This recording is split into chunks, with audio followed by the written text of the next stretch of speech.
আমার প্রিয় ছাত্রছাত্রীবৃন্দ, কল্যাণী ইউনিভার্সিটির অন্তর্গত বিভিন্ন কলেজে যে সমস্ত ছাত্রছাত্রী সেকেন্ড সেমিস্টার পড়াশোনা করছে এবং তোমাদের পলিটিক্যাল সায়েন্স মেজর পেপার রয়েছে, তোমাদের জন্য এই ভিডিওটি শেষ পর্যন্ত দেখবে, কোনো রকম স্কিপ করবে না, তাহলে তোমাদেরই প্রয়োজনীয় ইনফরমেশন তোমরা জানতে পারবে না। দেখো, Kalyani university second semester political science major paper 2, তোমাদের সিলেবাসের শিরোনাম রয়েছে understanding political theory, approach and debates. 5 ও 10 মার্কের প্রশ্নের সাজেশন আমি তোমাদের সামনে তুলে ধরবো। আমাদের প্রশ্নোত্তরের পিডিএফ কপি রেডি হয়ে গেছে।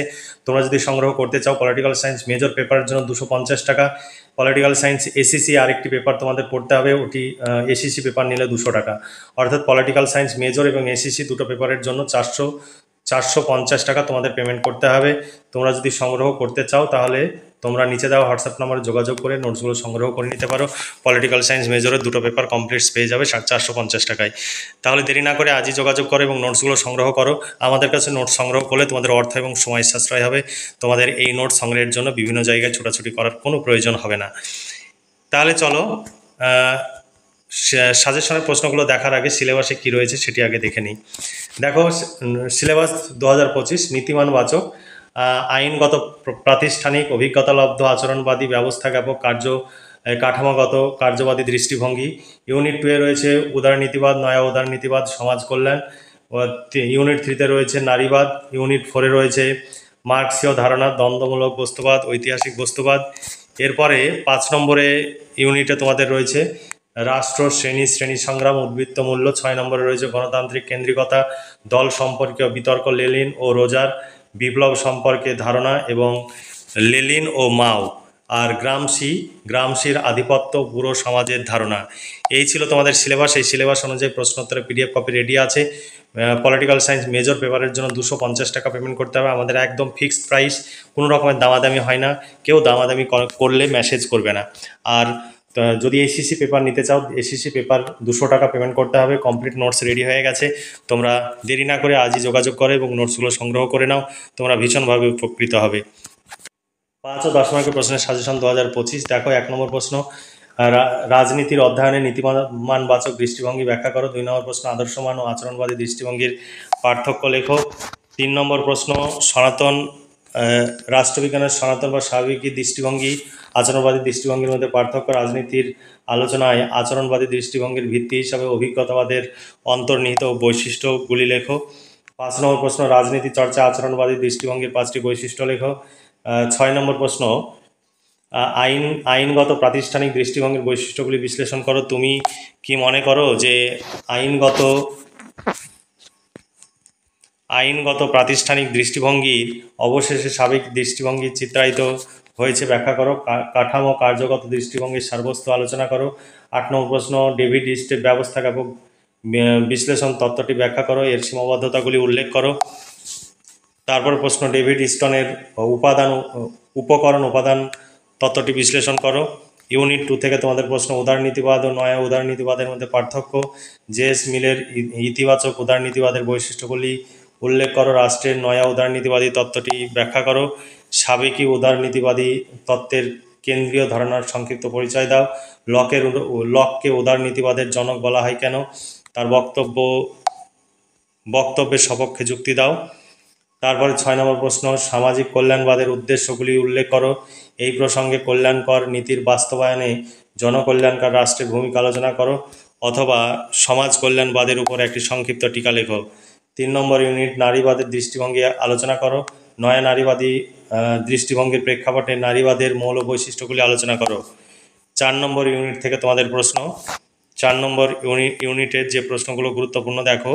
1 নম্বর প্রশ্ন, কোন কোন দিক থেকে রাজনীতির বিশ্লেষণে মার্ক্সীয় দৃষ্টিভঙ্গি অন্যান্য দৃষ্টিভঙ্গি থেকে স্বতন্ত্র? দ্বান্দ্বিক বস্তুবাদের দ্বান্দ্বিক নীতিকরণের ধারণার সারবস্তুটি কী? ঐতিহাসিক বস্তুবাদের আলোকে সমাজ বিকাশের স্তরগুলি আলোচনা করো। তারপরে 4 নম্বর প্রশ্ন, উৎপাদন প্রণালী সম্পর্কে মার্ক্সীয় ধারণার সংক্ষেপে ব্যাখ্যা করো। তারপরে ভিত্তি ও উপরিকাঠামো সম্পর্কে মার্ক্সীয় ধারণার উপর একটি টিকা লেখো। 5 নম্বর ইউনিট, রাষ্ট্রের আপেক্ষিক স্বতন্ত্র সংক্রান্ত মার্ক্সীয় ধারণার উপর একটি টিকা লেখো। সীমিত রাষ্ট্রের ধারণা বলতে কী বোঝো? 3 নম্বর প্রশ্ন, শ্রেণী সংজ্ঞা দাও। এই প্রসঙ্গে মার্ক্সীয় শ্রেণী সংগ্রামের ধারণাটি ব্যাখ্যা করো। উদ্বৃত্ত মূল্য বলতে কী বোঝো, বা মার্ক্সবাদের উদ্বৃত্ত মূল্য তত্ত্বের উপর একটি টিকা লেখো। 6 নম্বর ইউনিট থেকে প্রশ্ন, লেনিনের বিপ্লব তত্ত্বটি সংক্ষেপে আলোচনা করো। তোমাদের পরীক্ষা আসার জন্য ভীষণ গুরুত্বপূর্ণ। বিপ্লব সম্পর্কে লেনিন মাওয়ের বক্তব্য তুলনামূলক আলোচনা করো। তারপরে লেনিন বর্ণিত শ্রেণীর চারিত্রিক বৈশিষ্ট্যগুলি লেখো। মাও এর সাংস্কৃতিক বিপ্লবের উপর একটি টিকা লেখো। তারপরে দল বা পার্টি সম্পর্কে লেনিন রোজা লুক্সেমবার্গ বিতর্কটি আলোচনা করো। তারপরে গণতান্ত্রিক কেন্দ্রিকতার ধারণাকে গুরুত্ব দিয়ে দল সম্পর্কে বা পার্টি সম্পর্কে লেনিনের ধারণা আলোচনা করো। 7 নম্বর প্রশ্ন, গ্রামসির সুশীল সমাজের ভূমিকা ব্যাখ্যা করো। গ্রামসি কীভাবে দীর্ঘস্থায়ী সংগ্রামের ধারণা ব্যক্ত করেন। 9 নম্বর প্রশ্ন, গ্রামসির পুরো সমাজ সম্পর্কিত ধারণাটি ব্যাখ্যা করো অথবা পুরো সমাজের উপরে একটি টিকা লেখো। গ্রামসির হেজিমনি তত্ত্বটির মূল বক্তব্য বুঝিয়ে দাও। এই ছিল তোমাদের সাজেশন ভিত্তিক প্রশ্ন। এই সাজেশন ভিত্তিক প্রশ্ন উত্তরে PDF কপি পেয়ে যাবে। মাত্র 250 টাকা পেমেন্ট করতে হবে। পলিটিক্যাল সায়েন্স মেজর পেপারের জন্য, যে কোনো মেজর পেপারের জন্য 250 টাকা, মাইনর পেপারের জন্য 250 টাকা, SSC পেপার নিলে SSC পেপারের জন্য প্রত্যেকটি SSC পেপারের জন্য 200 টাকা করে। তাহলে তোমরা যদি যোগাযোগ নোট সংগ্রহ করতে চাও তাহলে আজই নিচে দাও হোয়াটসঅ্যাপ নাম্বারে যোগাযোগ করো এবং এই নাম্বারেই PhonePe, Google pay, Paytm number রয়েছে, অর্থাৎ এটাই PhonePe, Google pay, Paytm number. এই নাম্বারে পেমেন্ট করে পেমেন্টের অরিজিনাল রিসিভ কপিটা আমাদের এই হোয়াটসঅ্যাপ নাম্বারে পাঠিয়ে দেবে এবং বিষয়, ইউনিভার্সিটির নাম, সেমিস্টার, বিষয় উল্লেখ করে মেসেজ করবে। তাহলেই তোমাদের প্রশ্ন উত্তরে PDF কপি তোমাদের হোয়াটসঅ্যাপ নাম্বারে পাঠিয়ে দেওয়া হবে। দেখো 2024 সালে কি প্রশ্ন এসেছিল। প্রথম 2024 সালে তোমাদের প্রথম পরীক্ষা হয়েছে। সেই প্রথম পরীক্ষার প্রশ্নপত্রটি কেমন হয়েছে সেই প্রশ্নপত্রটি এখানে তুলে দেওয়া রয়েছে। তোমাদের কিচ্ছু ভাবতে হবে না যে গত বছরের পরীক্ষায় কি প্রশ্ন এসেছে, পুরো প্রশ্নপত্রটি এখানে তুলে দেওয়া হয়েছে। তোমরা এখানে সমস্ত কিছু একসঙ্গে গুছিয়ে পেয়ে যাবে। এর বাইরে তোমাদের কিচ্ছু ভাবতে হবে না। পরীক্ষায় 100% কমন পাবে। তাই দেরি না করে আজই নিচে দেওয়া হোয়াটসঅ্যাপ নম্বরে যোগাযোগ করো এবং নোটসগুলো সংগ্রহ করে ঘরে বসে পড়াশোনা করো। আর সব সময় নিজের হোয়াটসঅ্যাপ নাম্বার থেকে নিজে নোট সংগ্রহ করবে। অন্য কারো হোয়াটসঅ্যাপ নাম্বার থেকে কখনোই নোট সংগ্রহ করতে যাবে না, তাহলে তোমরা কিন্তু কোনো প্রবলেম হলে কোনো সহযোগিতা পাবে না। আর সব সময় আমাদের এখানে কোনো রকমের দামাদামি হয় না, কেউ দামাদামি করবে না, আর আমাদের সহযোগিতা করবে। তাহলে প্রতি সেমিস্টারে তোমরা নোটস পেয়ে যাবে।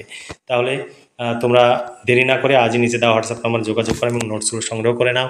তোমরা ভীষণভাবে উপকৃত হবে। তাহলে আজকে এই পর্যন্তই। ভালো থেকো, সুস্থ থেকো এবং খুব ভালোভাবে পড়াশোনা করে পরীক্ষার প্রস্তুতি নাও। এই শুভকামনা জানিয়ে আজকের ভিডিওটি এখানে সমাপ্তি ঘোষণা করছি।